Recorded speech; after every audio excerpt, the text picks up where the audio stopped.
these dances where the girls asked guys for the date, and I asked him. He asked me out on a date. I did. I did. That's how we met. He was 16. Before Tom had the cancer scare, I was an at-home mom, and we had 4 children. Maria's the oldest. Allie we had adopted from Korea, and Tom's and Douglas are biological children, and Tom worked as the mailman.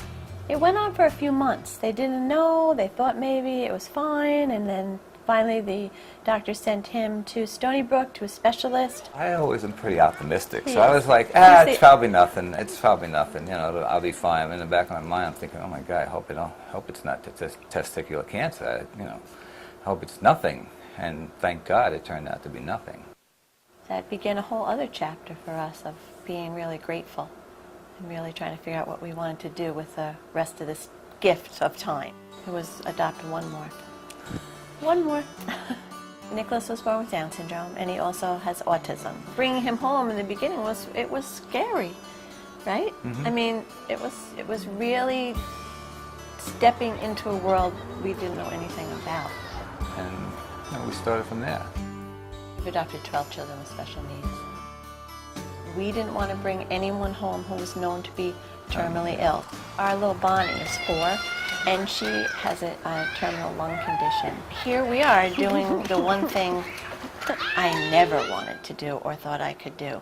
If you read about a child, the description of a child that might be waiting for a home, it is overwhelming. But when you see my children, and that's something that they taught me, they're just kids. They're just little children like everyone else. And everybody wants a family, and everybody wants to belong. Sarah is sick quite a bit and in and out of the hospital, more than Bonnie is, actually. They call her the $2 million baby, you know, at the hospital. It would be overwhelming. I don't know who would ever take it on if they didn't have their medical needs covered. And then their stipends, it's depending on the degree of their special need. When we brought Matthew home, he was misdiagnosed. We were told he wouldn't ever be anything but a newborn. And now he's an active little boy. It gives you hope in the unknown and faith in the unknown and faith in yourself. You have to have a lot of patience. Some of the kids are pretty easygoing, and then some of the ones that we have behavioral issues. They don't all have medical issues. Right. Yeah, we have the gamut on, you know, different types of disabilities. My parents are so confident, and I think because they've done so much and they've seen so much that they don't sweat the small stuff. I know that it seems strange to outsiders looking in, but it's just as normal as a family with 3 kids.